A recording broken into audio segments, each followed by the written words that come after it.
प्रगति, progress. प्रगति यानी कि progress. Plus गति। संस्कृत में अगर इसी का विश्लेषण करेंगे,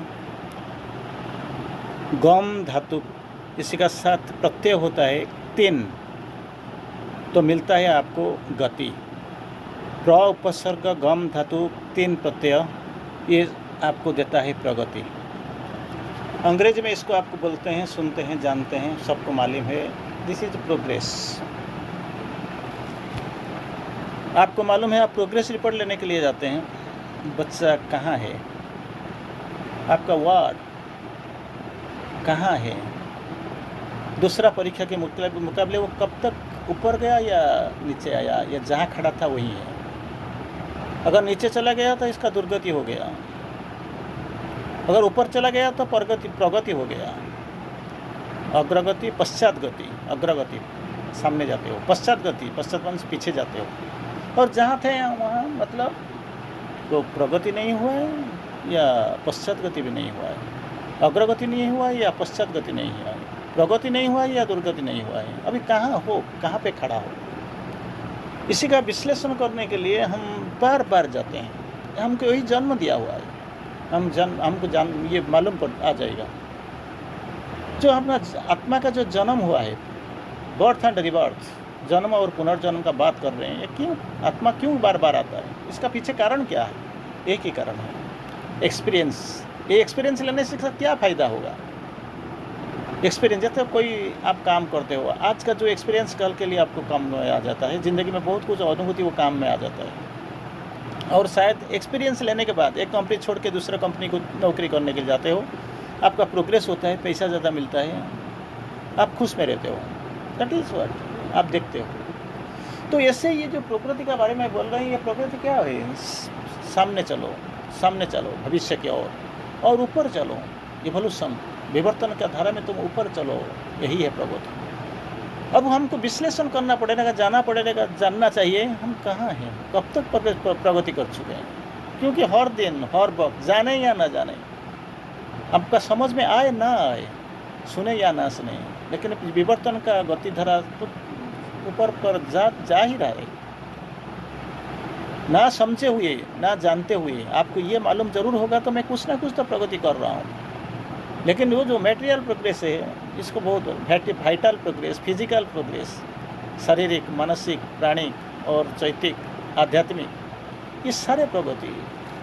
लेकिन जब हम इधर हैं तो माँ जी के पास ही, वो तो आध्यात्मिक जीवन का प्रोग्रेस के बारे में बोल रहे हैं। कहाँ पे हैं, कितना सामने जा चुके हैं, या अग्रगति के बदले हमारा पश्चात गति हो जाता है, हमको मालूम नहीं होता है। जैसे बार बार मैं आपको एक उदाहरण के साल में देता हूँ। मान लीजिए आप 5वां स्टेप पर खड़े हैं, ऑन 5th स्टेप, आपको मालूम नहीं है कहाँ पे जाते हो। ऐसे कुछ वक्त आएगा, ऐसे कुछ परिस्थितियाँ आएगा, आपको मालूम नहीं पड़ेगा कैसे आएगा। क्योंकि हर वक्त आपका पास रोशनी नहीं होगा, अंधेरा में आ सकता है। हर वक्त आपको नेविगेशन कंपास, दिगोबारिणी आपका पास नहीं हो सकता। हर वक्त आपको सूर्य का जो उदय अवस्था आपको समझ नहीं पाएंगे, क्योंकि इसका अंदर एक भसा बादल ही हो सकता है, दिखाई नहीं पड़ेगा। शाम अगर हो जाएगा, रात अगर ढल जाएगा तो क्या होगा, आप सोचने लगेंगे सप्तर्षि मंडल कहाँ होगा, सूर्य कहाँ, चंद्रमा कहाँ होंगे, मैं देख पाऊँगा। लेकिन इधर जो देखेंगे हेज, कुछ झटिका कुहर, वो आपको दिखाई नहीं पड़ेगा ब्राइट। तो आपको अपना रास्ता में जानना, दिशा निर्णय करना बहुत मुश्किल हो जाएगा। तो कहाँ जाएंगे? मान लो आपका पाँचवा मैदान पर हो, 5th स्टेप चलना शुरू कर दिया। अगर सही ढंग से जाते हो तो आपका दिशा निर्णय कर लेते हो, तो आप सही रास्ते में चले जाते हो, 2 कदम और ऊपर की ओर, भविष्य की ओर, सामने की ओर। अगर पश्चात गति हो गया तो चलते आप नहीं, आपको मालूम नहीं है, आपका धर्म है, आपका कर्म है वो चलना। ऊपर ना जाके अगर आप नीचे चले जाते हो तो क्या होगा? 5-2 आपको एक्चुअली आपको जाने चाहिए था 5 और 2 कदम आगे 7वां होना चाहिए, लेकिन आप पीछे चले गए, 5 से 2 घट गया, 3 हो गया, 3 से फिर 5 को आने के लिए और 2 कदम चलना पड़ेगा सक्सेस के पीछे। सफलता के पीछे भागते हो तो बहुत आसान होता है, बहुत आराम मिलता है, बहुत सुकून मिलता है। लेकिन इधर क्या होता है, आपको सुकून कुछ मिलने वाला नहीं, क्योंकि आप पीछे हैं। पीछे से फिर जाओगे तो ओरिजिनल पोजीशन जहाँ आप खड़ा हुए तो इधर जाना पड़ता है। तो उसी टाइम क्या आप सोचते हो, वक्त बर्बाद कर देते हो, माथा पीट देते हो, क्या होता है, क्या कर लिया। इंटरेस्ट भी जा सकता है और इच्छा शक्ति भी आप खो देंगे। शायद एस्केपिंग एटीट्यूड, छोड़ के भाग जाने के लिए आपका मन होगा। तो कहाँ रियली हो, कैसे आपके लिए आया है, चले पड़े हो, लेकिन प्रगति नहीं हुआ है, पश्चात गति हुई है। अग्रगति नहीं, पश्चात गति हुआ है। प्रगति नहीं, दुर्गति हुआ है। आपको बर्बाद ही कर लिया।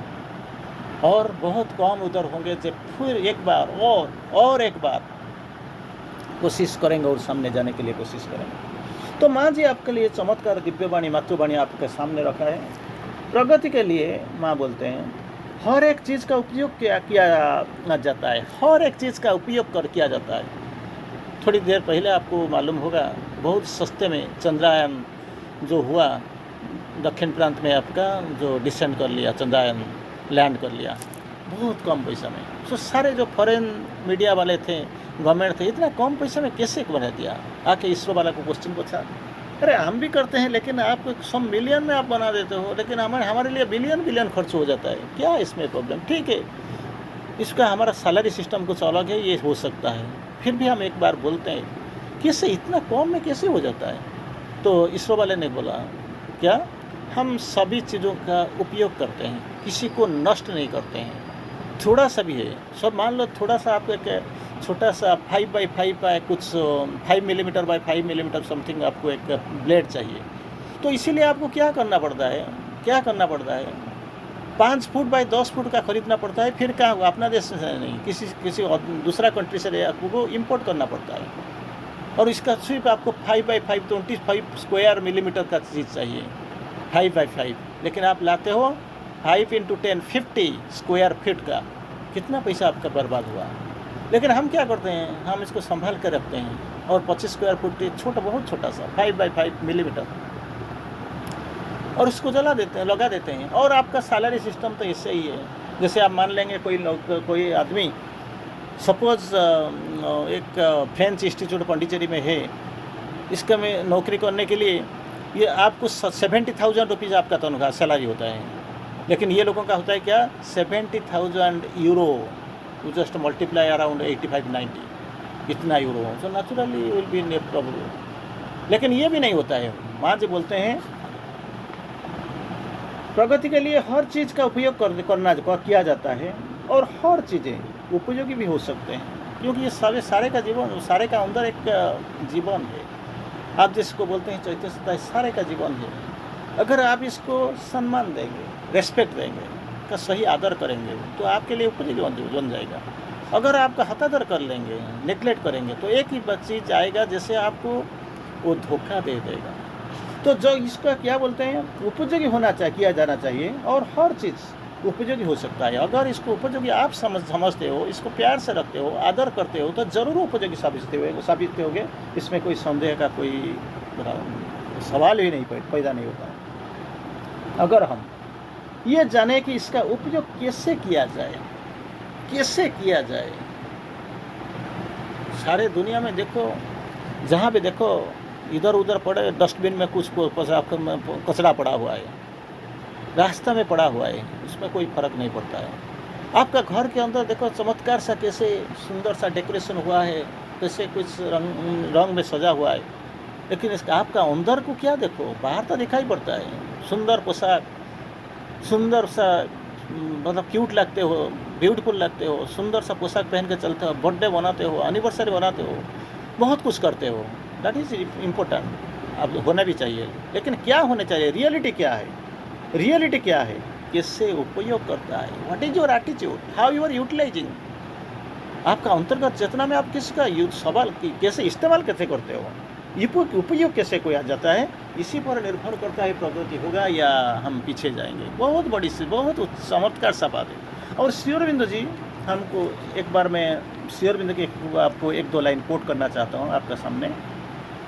क्या बोलता है, human race must always progresses most when it asserts the importance to nature. उपयोगी करो, इसका अंदर जाओ, इसका सम्मान करो।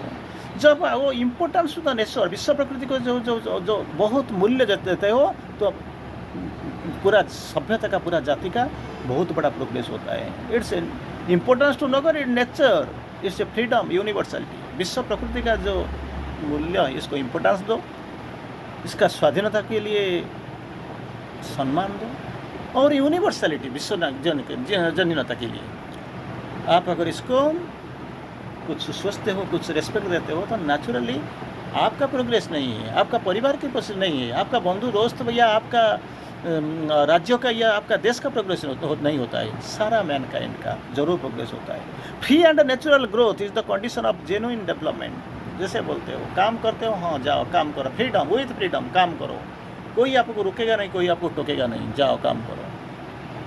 तो इट इज दिया, वो दिया गया है, स्पिरिट फ्रीडम, लिबरेशन दिया हुआ है। क्या हुए?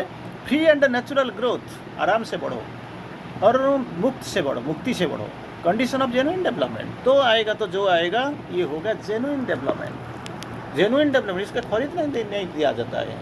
एटीट्यूड में कैसा फ्रीडम मिला है और ग्रोथ कैसे रहा, तो इसी अगर बोल जाएगा तो आपका होगा, प्रोग्रेस होगा। It is only by being dead honest that one can progress quickly. ऐसे लोग को देखो, सब करते हैं मैं करता हूँ, सब चलते हैं मैं चलता हूँ, सब कुछ सुनते हैं मैं भी सुनता हूँ, इसमें कुछ होने वाला नहीं। जैसे होने वाला है इसमें क्या होता है, क्या कैसे करना पड़ेगा, जैसे जैसे करना पड़ेगा। Dead honest, by being dead honest, मुझे करना ही है, मैं ही करता हूँ, मुझे ही करना है, तो वही होता है। मैं एक एग्जाम्पल आपको देता हूँ, ये मैनेजमेंट MBA में एग्जाम्पल बार बार आपको शायद आपको मालूम होगा, पढ़ा होगा, आपने सुना हुई होगा। 2 माह का लिबरेशन इंटरव्यू लेते हैं और GT वाले ये जो होते हैं कुछ साल पीछे बैठ के देखते हैं कैसे होता है। एक माँ जी, एक इंडिया माँ और इसका छोटा सा बच्चा जो चलना शुरू करता है, ऐसे इक्विवेलेंट एक फॉरेन मदर और इसका बेटी है जो किड, ये दोनों को लेके आते हैं GDPI। सो क्या होता है, पहले इंडियन मदर, भारतीय माँ जैसे हम जैसे, इसको एक रूम का एक साइड में रख देते हैं और दूसरा साइड के बच्चे को चलने दिया जाता है। लेकिन एक बार मैंने मुझे बोलता है जस्ट वो चलना शुरू किया है, ज़्यादा एक्सपर्ट नहीं है, थोड़ा थोड़ा शुरू किया है। तो बच्चा चलना शुरू करता रहता है, एक कदम लेके नहीं के बाद फिर गिर जाता है। इंडियन मदर क्या करता है, जाके बोलता है ये तुम्हारा दोष नहीं है, ये मिट्टी का दोष है। फिर वो रोने पड़ता है, फिर चलना शुरू करता है तो फिर गिर जाता है। माँ बोलता है तुम्हारा, बस ये तुम्हारा दोष नहीं है, ये दोष किसका है, वो पानी गिरा हुआ है ना, इसके लिए। फिर एक कदम उठ के चलता है, चल पड़ता है, तो माँ फिर गिर जाता है। माँ जी बोलता है तुम्हारा दोष नहीं है, क्या, क्योंकि वो जो सरफेस है ना वो बड़ा खसरा वाला है, तो तू सही ढंग से चल नहीं पाते हो। फिर चलो, फिर चलना शुरू कर दिया, फिर गिर गया। माँ जी बोलते हैं मेरा बच्चा दुर्बल हो गया, खाना पाना खिलाया था, अभी भूख लगा होगा, शायद इसलिए वो चल नहीं पाता है।